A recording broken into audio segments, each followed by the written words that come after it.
Hello, my name is Cindy Mattalucci, and you're watching The Pulse, where we get the 411 on all the latest and greatest things to do in this amazing city, San Diego. From the newest bars and restaurants to the chicest boutiques, to the gyms and the trainers that are getting the people of this city buff 365 days a year, to the place you want to go to get your spa on. I'm exploring it all for you, and of course, having fun along the way. So come with me while we put our finger on the pulse of San Diego. This episode of The Pulse was brought to you by Urban Skincare. Since 2002, Urban Skincare has provided their clients with a luxurious spa experience in a contemporary setting. Founders Aaron and Larissa provide top quality service and a commitment to excellent holistic care.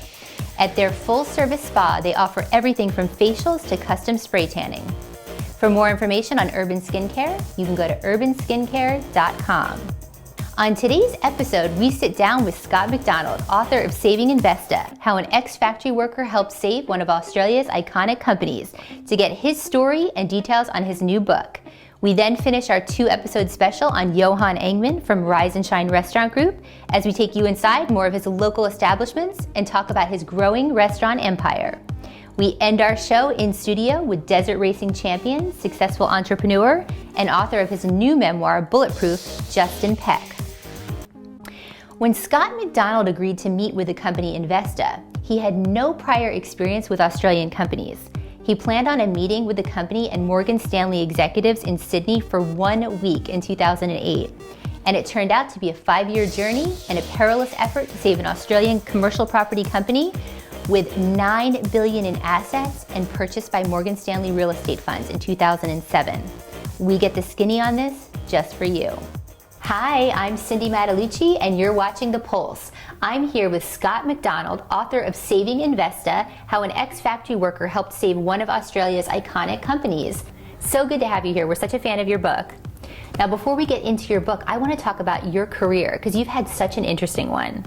You were a dishwasher, a street sweeper, even a fortune teller. How did you go from that to being a CEO? Cindy, when you grow up with no money, and I have a feeling that a lot of people have been in that situation, you do what you have to do to pay the bills. And so when I was young, I did what I had to do. And I wound up working in a factory when I was a teenager. And then I worked my way through school, and when I finally got a college degree, I was able to get a job in an office, and I worked my way up. Let's talk about your experience working and managing commercial real estate companies and serving as CEO and president, because you did that as well. Yeah, I've been CEO or president of a number of companies. And once you get that assignment and you do well, especially with corporate turnarounds, then you get other opportunities. Well, and what I think is so interesting, and I think the viewers will too, you had no prior experience in Australia, and you agreed to meet with the company and Morgan Stanley executives, I think it was in 2008, for a week, and you were there for 5 years. Yeah, that's kind of a funny story. I was doing work around the world for Morgan Stanley's private equity group, and they asked me to go to Sydney, Australia, and spend a few days looking at a company that they had invested a lot of money. Biggest investment they've ever made. Like $9 billion or something. Well, right? no, it was about $6.5 billion of investment capital. And so I went down, took enough clothes for 3 or 4 days, and 5.5 years later I left. So what was that like? I mean, how did you get pursued to stay? Well, the company was in a lot of trouble. We had about $4.5 billion of debt, which was short maturity. And I met with the employees, and I really felt for the employees who didn't have alternative jobs, and I felt for the investors who had put up so much money, and so I thought maybe I could help them out, and it's all in the book. So they just talked me into staying, and I stayed. Well, and it was stressful. I mean, your day-to-day activities, loans were due, things were happening. What was your day-to-day activity like? It was high stress. Get to work really early, turn the lights on, and typically leave kind of late, and didn't get a lot of rest. There were times when we had loans due, and I would ask one of the senior managers, just exactly what time of day is this loan due? Like, we had a $650 million loan, and I needed to get the money to pay it down, and I needed to know what time. Like the deadline? Yeah, and it turned out to be 11 o'clock in the morning. So had it been 9 o'clock in the morning, we would have been in a lot of trouble, but it came down. The other thing about Australia, which is different than the United States, and my background is almost all United States, but what's different is there's no Chapter 11 bankruptcy law. So if you borrow money and you can't pay it back, you potentially are personally liable for that loan, and you go to jail. So oh my gosh. The pressure was fairly intense because if you don't succeed, there could be repercussions that you don't normally have in the U.S. Well, and what I like about it is at the end of the book, you have the 25 most valuable lessons learned. And I think for our viewers, I mean, anybody could really take one of those lessons and put that into their practice. The idea of the lessons learned was, having spent my whole life at various levels, I have a lot of observations that I'd like to share with people. And so I put them down, lessons learned, and one is be a wall pusher. So you say, well, what's a wall pusher? Well, when I was young, someone gave me a lesson, and I'm happy to pass it on. And he said, young man, he said, through your whole life, as you move forward, you will encounter obstacles, and I call them walls, and you will try to push them out of the way to progress, but there will be some son of a gun pushing back.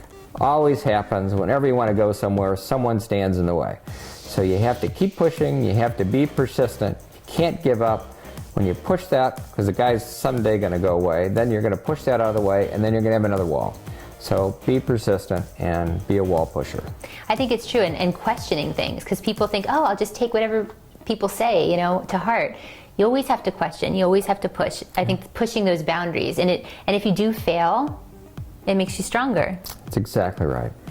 Well, I love that. So we need to find out where people can find your book. Where is it available? Yeah, the book can be ordered at Amazon.com. It's Saving Investa, and it can be ordered at BarnesandNoble.com.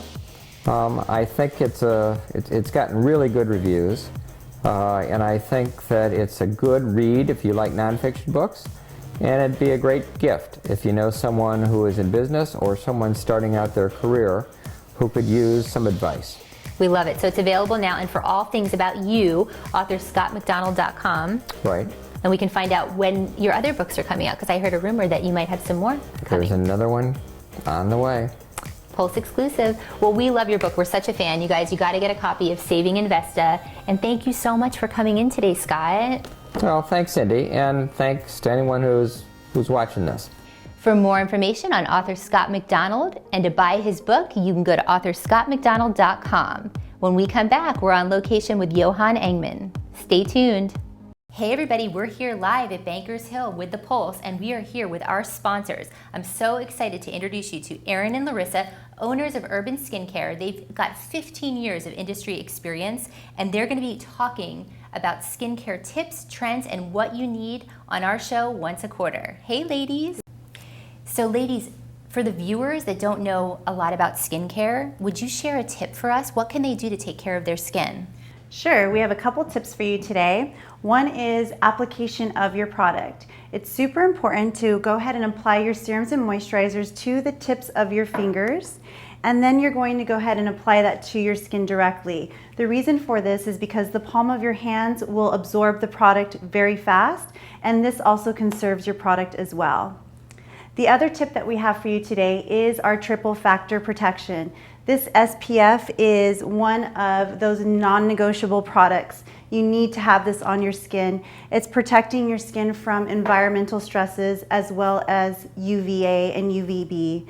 It's also stimulating collagen growth. It's helping to protect any damaged proteins that have been done to the cells, and it's repairing DNA damage as well. So what's the SPF on this? This is a broad spectrum 50. It also has a little bit of a sheer tint to it, so it will give you that extra protection with the zinc and titanium oxide in it. That's where you're getting that color from, that mineral color. I love that tint, and you need that, especially in Southern California. So you heard it here first on The Pulse, and we will see you next time. Thank you so much, ladies. Bye, thank you. Bye.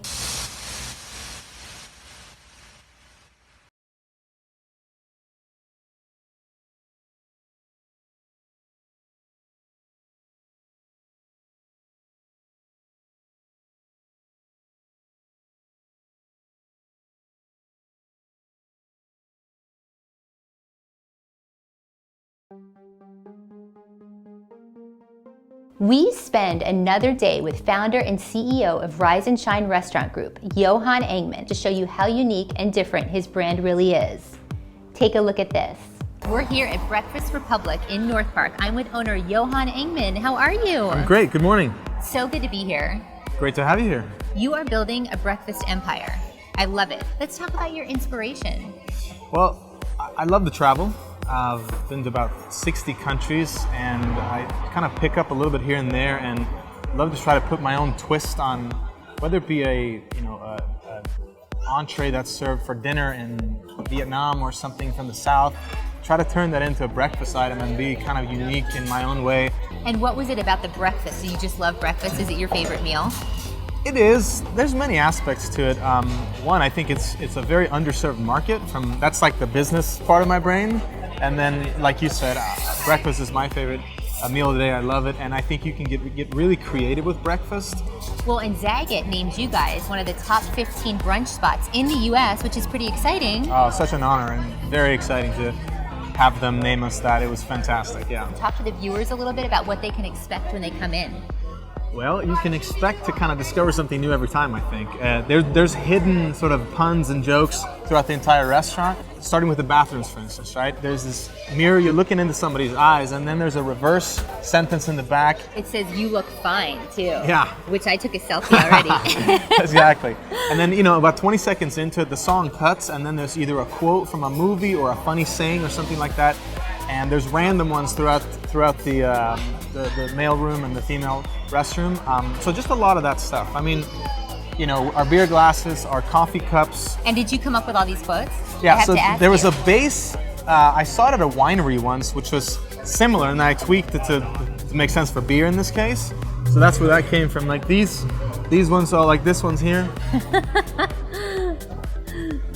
All that's a joke that you may not see the first time, and then the next time you come in, you're sitting across from someone, you're like, wait, what does that say on the bottom of your cup type of thing? So most of these things, they have like a double meaning, right? So we don't take reservations, so I thought, well, we're walk-ins only. And then, well, everybody loves Christopher Walken, so let's do walk-ins only and just have a picture of just a funny picture of his face, right? In every Breakfast Republic, there's a big living wall with 3 words. It says "Run, cock, run," referring to the roosters escaping. So it's not at all a sexual thing, but a lot of people draw that conclusion. But yes. But it's based off this sort of. It's almost like our mascot, which is this rooster, and that's the kind of thing we play off of on all our apparel and all our merchandise. Well, and you guys are very community oriented. It sounds like you have people coming in all the time that are just locals and loyal. Let's talk about that. Yeah. Well, one thing, we want to be involved in each community we're in. So for instance, here we're at the North Park location now. There's a local organization here called the Rob Benzon Foundation that gives back to the community. We have a burrito named after that organization. So for every one sold, we donate $1, for instance. Oh, that's amazing. And as we open more locations, I'm going to identify organizations in that neighborhood and give back. Well, we have to talk about the menu. In front of us right now, we have the flights of coffee. Mm-hmm. So you have coffee flights, and it's kind of a theme here. You guys have flights of things. So we have beer flights. We actually have a beer and sausage flight where you can match sausages with the flavor profile of a beer. The caffeine overdose here, which is you come in and you don't know if you want a mocha or a latte or whatever it might be. Well, here you can get a little bit of everything. One is not enough. Exactly, right? We have antioxidant shots, which you can also do as a flight. If you have a little cold or you're hungover or whatever it might be, these are a great way to start your day off right. Well, and let's talk a little bit about signature dishes. I know we're going to have somebody bring some out for us, but what would you say people can't get enough of here? I'd say the #1 seller and the most popular item is our shrimp and grits dish. Well, and the pancake flight. Yeah, so kind of like with the caffeine overdose that we had earlier, if you can't really decide which one you want, you can choose 3 in this case. So here we have our churro pancake, this is our cinnamon roll pancake, and our Oreo cookie pancake. All excellent choices. This item is the one I was telling you about that we never really realized was going to be as popular as it is. So this is our shrimp and grits dish. It's looks amazing. Fantastic, yes. Oh my gosh, I love it. And if you need something to wash it down with, you can wash it down with a beer flight. So this is so awesome. As you can tell, we like the whole flight thing, a sampler thing, right? I love it. So, we offer about 16, 17 beers on draft at this location, and you can get any of one of them as a 4-ounce sampler. And it's just kind of a fun day to start the weekend if you do a little day drinking or whatever you like to do. There's something for everyone. Yes, we love exactly. it. Well, cheers. Cheers. Thank you, Johan. My pleasure. Thanks for coming. For more information on Johan and Rise and Shine Group, you can go to riseandshinerg.com. Don't touch that remote. When we come back, it's our Pulse on the Scene segment with the ladies of Urban Skincare.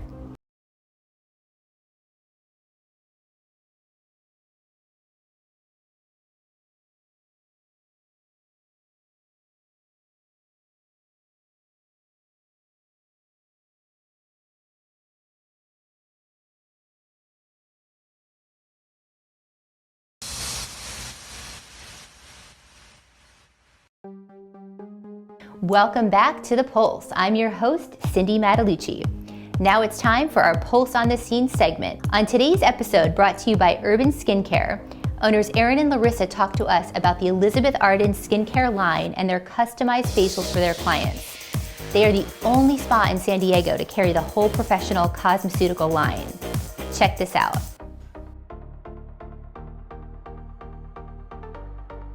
Hi, today we're going to show you our Power Prescription Peel by Elizabeth Arden Pro. We are so excited to show you this treatment today. Our client Carol came in with several concerns on her skin. First was pigmentation, and second was the lack of hydration in her skin. So with these peels, we are able to customize them and work on a few skin conditions and issues. The steps to this treatment are 2 cleanses with our gentle facial cleanser. We do a exfoliation with our invigorating body scrub and face scrub. Then we will go ahead and do the hydrating peels. Next, we will neutralize the peel. Then we will massage the skin with our replenishing mask, which provides nutrition and support to the skin and increases moisture as well. And then we will go in with the corrector peel pad to go ahead and target the concern of the client, ending in serums and moisturizers. And last but the most important step is protecting the skin with our SPF protection and our mineral protection. The best part about our treatments with Elizabeth Arden Pro is that there is no downtime. You can literally come in during your lunch hour and leave with renewed, fresh skin. We are looking forward to seeing you soon, and we will definitely customize it to your needs. For more information on Urban Skincare and how to book your next treatment, you can go to urbanskincare.com. When we come back, we're in studio with Justin Peck. Stay tuned.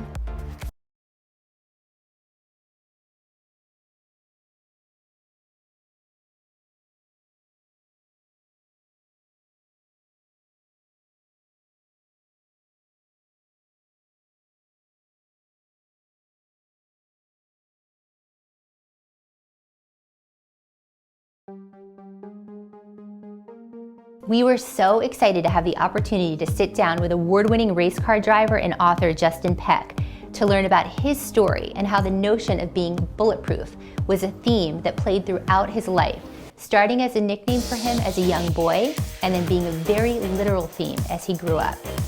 Watch this. Hi, I'm Cindy Matalucci and you're watching The Pulse. I'm here with award-winning race car driver, successful entrepreneur, and author of his memoir, Bulletproof, Justin Peck. How are you? I'm doing well, thank you. So before we kind of dive into your book and your memoir, I really want to talk about your story because you have such a great story. I know that you were bullied as a child. Yes. And then you have bipolar, but you weren't diagnosed until you were 26. My first manic episode, now that I look back, was about 13 years old. So had a manic episode, went kind of crazy. My parents didn't know. Back 30 years ago, it wasn't even, mental illness wasn't even on the radar. When I was 26, I'd woke up one morning, just like I did, every other morning before that, was feeling kind of down, leaned over and kissed my wife. She was asleep, went upstairs, kissed my children, went outside, got my dog, threw my dog in the back of the truck, just like I did every day, and went to go check on my job sites. And I found myself at the top of a canyon that I'd been to like hundreds of times before, and found myself writing notes and letters, and like I didn't have any intentions for anything, and I just in one moment that like I can't even explain, reached over and grabbed my pistol, loaded it, put it to my head, and pulled the trigger. Oh my gosh. And it didn't go off, right? So it didn't go off. That's kind of the common sense part, but it was at that moment that I realized that there was something wrong. But I want to talk about how you sort of managed your life with the viewers, because it sounds like with racing for you, that was a way for you to sort of manage the bipolar. Yes. And talk to us a little bit about that and your passion for racing and how that transpired. Okay, so one of the big things with mental health and with mental disorder is your brain doesn't stop. It constantly goes all the time, and so with medication, it typically helps to an extent, but the one thing that, with me putting the gun to my head and pulling the trigger, the one thing that I did realize off of that is the adrenaline that I got off of that completely took me out of the depressive state. When I started racing, I realized that every single time I put my helmet on, all the chaos of the world went away. So let's talk about your racing career, because you started on dirt bikes. Yes. In 2009, you became a team owner of Race Pro Technologies. Yes. And for those of you that don't know, the team competes in short course competition in the Lucas Oil Off-Road Racing Series. Yes. So tell us about the racing experience and what you're doing with racing. So racing off-road trucks, the best way that I can ever really explain it to people is it's like having a shotgun fight in the closet. It's absolute chaos constantly all the time. I mean, we're doing over 100 miles an hour and we're jumping 200 feet, and you're doing it with 20 other kids that, I mean, when I can say kids, it's legit kids. I'm the oldest guy that competes in what I do. And it is the most incredible thing like I've ever done. But let's talk about your accomplishments, because pretty successful, which I love. This is a theme throughout his life, is that you have turned everything that's happened to you and you've been successful in everything that you've done. So I congratulate you on that, but I want to tell the viewers a little bit about your accomplishments. Back-to-back series champion in off-road motorcycles, USRA series champion, more than 200 trophies and awards for winning races in every form of motorsports that you've competed in. It's pretty good stuff. I try hard. I try hard. I love that. So I want to talk about your book. Let's dive into the book. Okay. This is amazing. Bulletproof is the theme. We talked about this a little bit. Tell us about the inspiration, because I heard that it was your kids that inspired you Yes. to write the book. 11 years ago, roughly, my youngest brother, he suffered from addiction. And it was 2 weeks before his birthday, he overdosed and died. So at that time, it was more that realization that life is really, really short. And I was thinking to myself that if I didn't have any written account of my life, then how would I be remembered when I was gone? So 2 weeks after my brother died, I started writing down thoughts and, writing down a chapter. And then I'd wait for 6 or 7 months and then write another chapter. And then as time went on, it took me about 8 years, and I ended up having 270 pages and 38 chapters. But it was all based just for my children. I wasn't going to promote it. There was no financial motivation whatsoever in it. Well, when I handed it to the editors, she basically said, you need to get this out. This needs to be out where people can read it, they can understand it, because you're going to be able to relate to a lot of people in this world that are scared and are a little hesitant on explaining and telling their story. What would you tell the viewers? What do you want people to take away from the book? Because I think that's important. Always be better than you were yesterday, right? It's always that constant progression of just being a better person, having tolerance for other people. We never know what that other person is going through. The other big takeaway is bringing the awareness to mental health. It's not a stigma. It's not a bad thing. It's something that, for me, I feel is a blessing. I wouldn't be who I am today if I did not have the mental disorder. I cannot tell you how many times I have failed in life. I fail constantly. I doubt myself every single day that I wake up. However, I do know that the successes, just one success out of a million failures is worth it. It's fun. Well, you have to get this story, Bulletproof. We're so excited. I cannot wait Yes, for my please. copy. I'm going to take this one home today. But tell everybody where to find out about all things Justin Peck, where to get their hands on the book. Okay. Where do they go? So website is justinpeck.com. Well, you heard it here first on The Pulse. Thank you so much for being in here. Congratulations on all your success. Thank you. And we'll be following you. Thank you so much. Thank you. We'll see you guys next time. Bye. For more information on Justin and to find out where to get your hands on a copy of his book, you can go to raceprotech.com. That's going to do it for today's episode of The Pulse. We'll see you next time when we put our finger on the pulse of San Diego.